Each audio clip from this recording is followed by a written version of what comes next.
Hey guys, Blade Blabber here today. I'm going to show you my cold steel heavy machete and talk a little bit about machetes and cold steel machetes. What I just think about them, because they're pretty much all the same, just with different blade shapes and maybe a little bit of a different handle. So this is not going to be really a review of this cold steel heavy machete, but more of a overview of cold steel machetes and all. And if you guys don't know this already, I really don't like Cold Steel. They're really just not a very good company.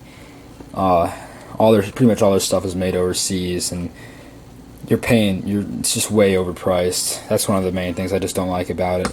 It's just really overpriced. I mean, for some of them you pay, over $200 for something with Aus 8 steel and aluminum handles, and for $200 you should be getting titanium handles, and you should be getting a lot better steel. But back to the machete.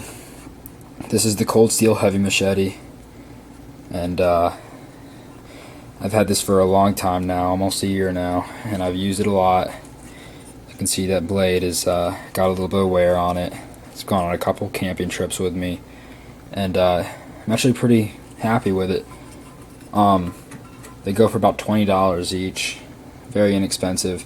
And basically, with these cold steel heavy machete, or just these cold steel machetes, everyone knows the cheap, $15 Walmart type machetes.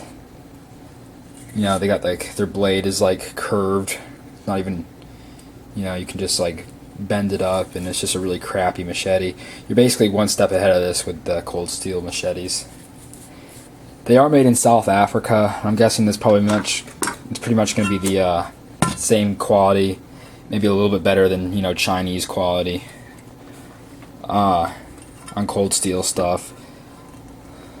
I'm hoping it's a little bit better, but you do get a little just a cheap nylon sheath with these. But guys, I mean, you're paying $20 for this thing. Don't have huge hopes for this thing. This is not going to be your most reliable tool, but it is going to be a workable tool. And one thing I like about this is I can beat on it and do whatever I want with it, and I'm not afraid to break it at all.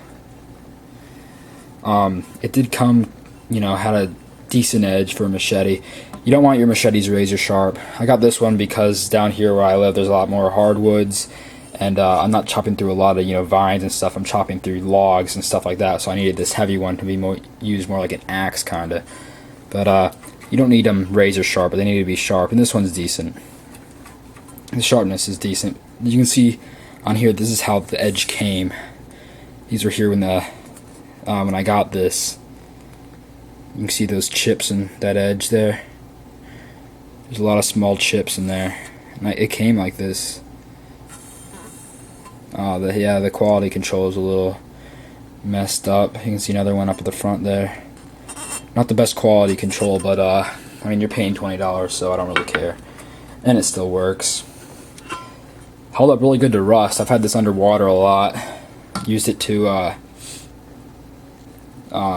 chop up some fish, stuff like that. Just chop the heads off of some catfish for filleting them, and did good with that. Been completely underwater, covered in mud, like most of my survival blades usually are, or my outdoor blades are. And no rust at all, not a spot of rust, which is one thing I'm really surprised about. I don't know exactly what kind of steel these things use. Probably pretty low grade stuff. But I'm actually pretty happy with it. Just have these polymer handles here. They get really uncomfortable after about 10 minutes of heavy use. This gets really uncomfortable, and it's just not the best ergonomic handle. You can see here, there's that line there, and that can really start digging into your hand. So that's pretty much it on the cold steel heavy machetes. I'm gonna make a couple chopping videos with this, but I'm not gonna do an actual review. This is as close as you guys are gonna get. Alright, it's Blade Blabber. See you guys later.